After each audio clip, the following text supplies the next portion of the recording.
ತಿಂಗಳ ಮೊದಲ ದಿನ ಆರಂಭವಾಗುತ್ತಿದ್ದಂತೆ ದೇಶದಲ್ಲಿ ಸಾಕಷ್ಟು ಹೊಸ ನಿಯಮಗಳು ಜಾರಿಗೆ ಬರುತ್ತವೆ.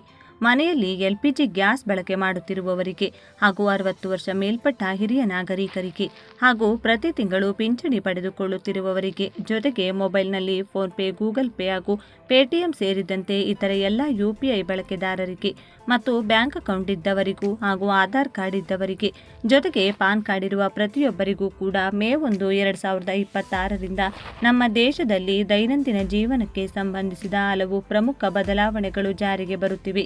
ಸರ್ಕಾರವು ಆನ್ಲೈನ್ ಗೇಮಿಂಗ್ನಿಂದ ಹಿಡಿದು ಬ್ಯಾಂಕಿಂಗ್ ವ್ಯವಹಾರಗಳವರೆಗೆ ಹೊಸ ಕಠಿಣ ನಿಯಮಗಳನ್ನು ಜಾರಿಗೆ ತರುತ್ತಿದೆ.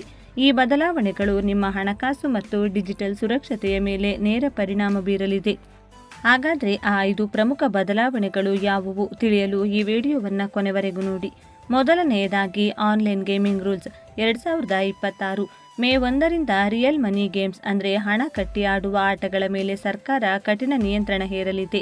ಹಣದ ಆಟಗಳಿಗೆ ಬ್ರೇಕ್. ಹಣವನ್ನು ಡೆಪಾಸಿಟ್ ಮಾಡಿ ಆಡುವ ಆಟಗಳನ್ನು ಸರ್ಕಾರ ನಿಷೇಧಿಸುತ್ತಿದೆ ಅಥವಾ ಕಠಿಣ ವರ್ಗೀಕರಣಕ್ಕೆ ಒಳಪಡಿಸುತ್ತಿದೆ. ಜಾಹೀರಾತು ನಿಷೇಧ. ಸೆಲೆಬ್ರಿಟಿಗಳು ಅಥವಾ ಇನ್ಫ್ಲೂಯೆನ್ಸರ್ ಫೇಸ್ಬುಕ್, ಇನ್ಸ್ಟಾಗ್ರಾಮ್ ಅಥವಾ ಯೂಟ್ಯೂಬ್ನಲ್ಲಿ ಬೆಟ್ಟಿಂಗ್ ಆ್ಯಪ್ಗಳ ಪ್ರಚಾರ ಮಾಡುವಂತಿಲ್ಲ. ದಂಡ. ನಿಯಮ ಉಲ್ಲಂಘಿಸುವ ಆಪರೇಟರ್ಗಳಿಗೆ 1 ರಿಂದ 2 ಕೋಟಿ ರೂಪಾಯಿ ದಂಡ ಮತ್ತು 3 ರಿಂದ 5 ವರ್ಷಗಳವರೆಗೆ ಜೈಲು ಶಿಕ್ಷೆ ವಿಧಿಸಲಾಗುತ್ತದೆ. ಎರಡನೆಯದಾಗಿ ಬ್ಯಾಂಕಿಂಗ್ ಸುರಕ್ಷತೆ. ಡಿಜಿಟಲ್ ವಂಚನೆಗಳನ್ನು ತಡೆಯಲು 2 ಫ್ಯಾಕ್ಟರ್ ಅಥೆಂಟಿಕೇಷನ್ ಕಡ್ಡಾಯವಾಗುತ್ತಿದೆ. ಇನ್ಮುಂದೆ ಯುಪಿಐ ಅಥವಾ ನೆಟ್ ಬ್ಯಾಂಕಿಂಗ್ ಮೂಲಕ ಹಣ ವರ್ಗಾಯಿಸುವಾಗ ಕೇವಲ 1 ಪಿನ್ ಸಾಕಾಗುವುದಿಲ್ಲ. ಬಯೋಮೆಟ್ರಿಕ್ ಅಥವಾ ಹೆಚ್ಚುವರಿ ಒಟಿಪಿ ಪರಿಶೀಲನೆ ಇರಲಿದೆ. ATM charge. ಯುಪಿಐ ಬಳಸಿ ಎಟಿಎಂನಿಂದ ಹಣ ಪಡೆಯಲು ಸೌಲಭ್ಯಕ್ಕೂ ಮಿತಿ ಇರಲಿದೆ. ತಿಂಗಳ ಮಿತಿ ಮೀರಿದರೆ ಪ್ರತಿ ಟ್ರಾನ್ಸಾಕ್ಷನ್ಗೆ 17 ರಿಂದ 21 ರೂಪಾಯಿ ಚಾರ್ಜ್ ಬೀಳಲಿದೆ. ಮೂರನೆಯದಾಗಿ ಆದಾಯ ತೆರಿಗೆ ಇಲಾಖೆಯ ಹೊಸ ನಿಯಮ. ಒಂದು ಹಣಕಾಸು ವರ್ಷದಲ್ಲಿ 10 ಲಕ್ಷ ರೂಪಾಯಿಗಿಂತ ಹೆಚ್ಚು ನಗದು ಡೆಪಾಸಿಟ್ ಅಥವಾ ವಿತ್ ಡ್ರಾ ಮಾಡುವವರು ಕಡ್ಡಾಯವಾಗಿ ಪಾನ್ ಕಾರ್ಡ್ ಮಾಹಿತಿಯನ್ನ ನೀಡಬೇಕು. ಇದು ವಾರ್ಷಿಕ ವಹಿವಾಟಿನ ಮೇಲೆ ನಿಗಾ ಇಡಲು ಸಹಾಯ ಮಾಡಲಿದೆ.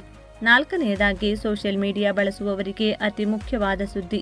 ಐಟಿ ರೂಲ್ಸ್ 2026ರ ಅಡಿಯಲ್ಲಿ ಯಾವುದೇ ಎಐ ನಿರ್ಮಿತ ವಿಡಿಯೋ ಅಥವಾ ಫೋಟೋಗಳಿಗೆ ಕಡ್ಡಾಯವಾಗಿ ಎಐ ಜನರೇಟೆಡ್ ಎಂಬ ಲೇಬಲ್ ಇರಬೇಕು. ತಪ್ಪು ಮಾಹಿತಿ ಅಥವಾ ಅಶ್ಲೀಲ ಡೀಪ್ ಫೇಕ್ ಕಂಟೆಂಟ್ ಅನ್ನು ಸರ್ಕಾರ ಆದೇಶಿಸಿದ 3 ಗಂಟೆಯೊಳಗೆ ಸೋಷಿಯಲ್ ಮೀಡಿಯಾ ಪ್ಲಾಟ್ಫಾರ್ಮ್ಗಳು ಡಿಲೀಟ್ ಮಾಡಬೇಕು. ಮ್ಯೂಚುವಲ್ ಫಂಡ್ ಮತ್ತು ಟ್ಯಾಕ್ಸ್ ಬದಲಾವಣೆ. 5ನೆಯದಾಗಿ ಹೂಡಿಕೆದಾರರಿಗೆ ಸುದ್ದಿ. ಸೆಬಿ ಈಗ ಲೈಫ್ ಸೈಕಲ್ ಫಂಡ್ಗಳನ್ನು ಪರಿಚಯಿಸುತ್ತಿದೆ.